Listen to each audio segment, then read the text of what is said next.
Hi, I'm Ed Alexander, attorney with Alexander Abramson. This is a video series in our Guide to Buying a Business on Preliminary Investigation. So some buyers are shocked to find out that they don't get a lot of information about a business before getting to the stage where they make an offer.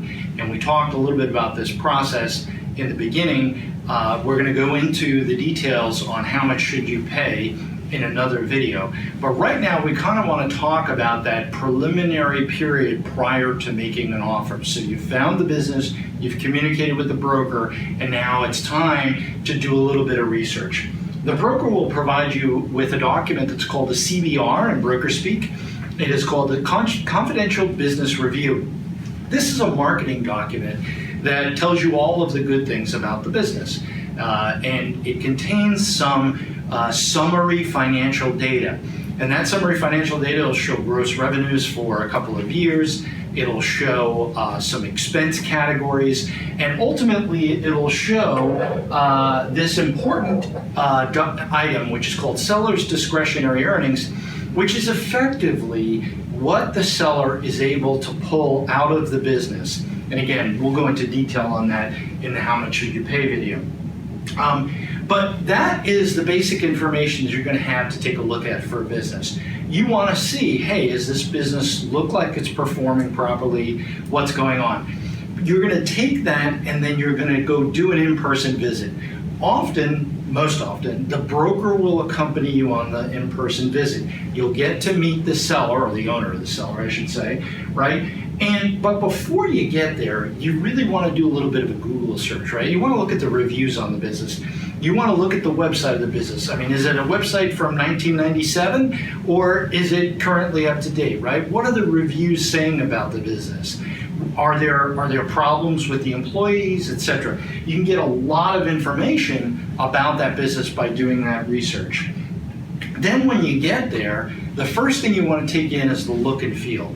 There's going to be a lot going on. It's going to feel like there's a whirlwind while you're doing the visit, but you can get a lot of information by how the owner keeps the business facilities, the premises. Is it a mess? Is there stuff all around, right? Because that is going to translate into how the seller deals with the business. A friend of mine often suggests that prior to hiring someone, you should take a look inside their car, because the way they keep their car is the way they keep their life and the way they'll keep themselves in your business.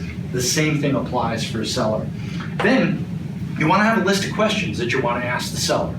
And some of these questions really are kind of the generic type questions, but some of them are really important even though they are standard. The first one that I would suggest is, hey, how would you improve this business, Mr. Seller? What would you do to increase revenues right now?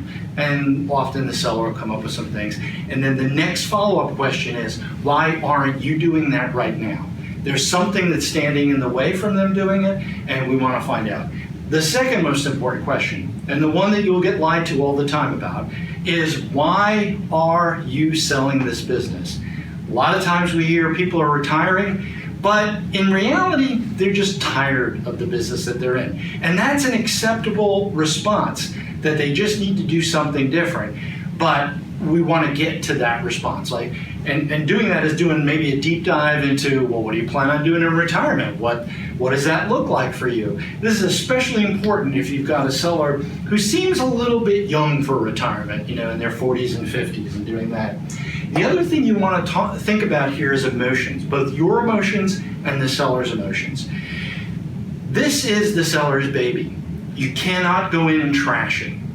You've got to go in and ask questions in a way that's not going to offend the seller. Also, if the seller seems a little bit on edge, it's because obviously that you're coming in to come and take a look and to potentially buy their business. But at the same time, if they're too much on edge, that might signify that they're hiding something, right? So emotions are really important to keep in check. You don't want to seem over anxious in this process. So that's our preliminary investigation video. We have more videos in this series.